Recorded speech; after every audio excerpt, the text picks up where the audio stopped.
Black hole sun, won't you come? Chris Cornell was the dynamic frontman for Soundgarden. Their most iconic song, Black Hole Sun, was written by him in just 15 minutes. Black hole sun, won't you come?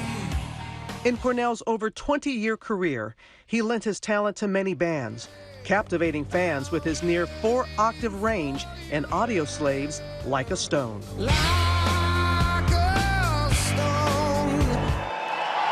That's the spirit. But on May 17th of last year, Chris Cornell would take the stage at the Detroit Fox Theater for the last time.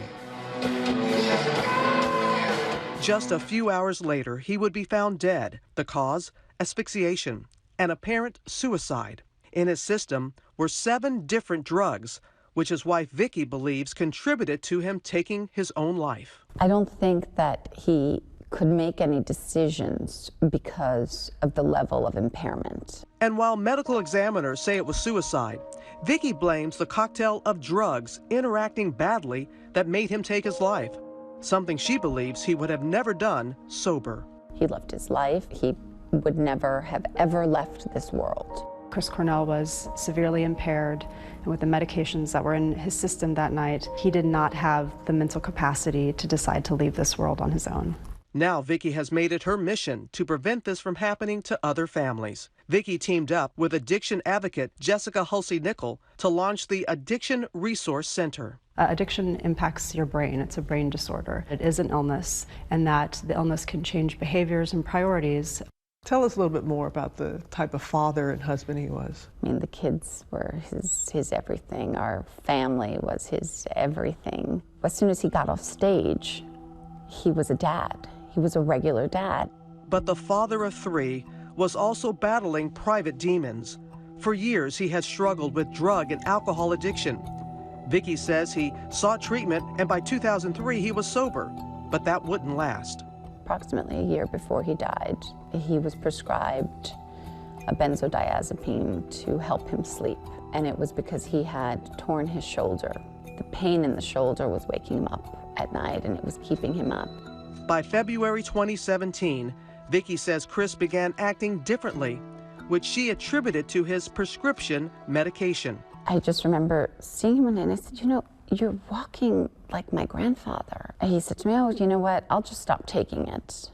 I said, okay, and he didn't. In retrospect, I've learned that it's not supposed to be given to anybody who's in recovery. And if you have to give it, they have to be closely monitored, and it should not be given for more than 2 to 3 weeks. So in a 7-day period, he took 20-something pills, and in a 9-day period, 33. So he relapsed. Though she didn't know it at the time, Chris had reached out to a colleague for help, writing in an email, "Would love to talk," had relapse. But less than 2 months later, Chris's struggle would hit its peak in Detroit.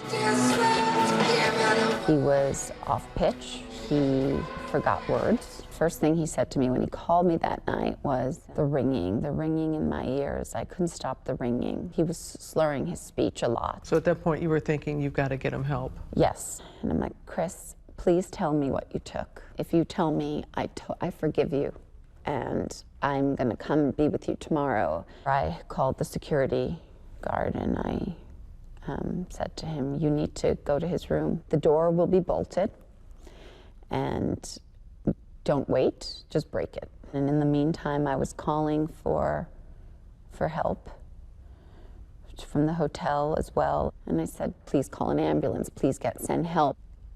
And then we, that was it. Chris had killed himself.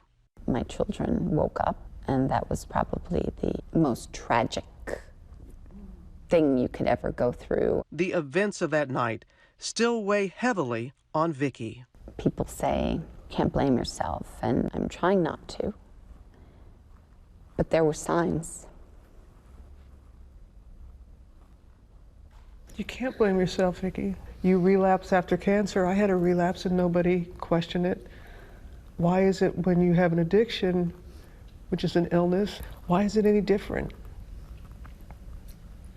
It's not. People don't recognize it as a disease. And I feel guilty of the same thing. What is your message about addiction to help people better understand? I think that there's so much stigma around addiction, and I think it's time that we get away from that. And my husband was the furthest thing from a rock star junkie. He just wasn't.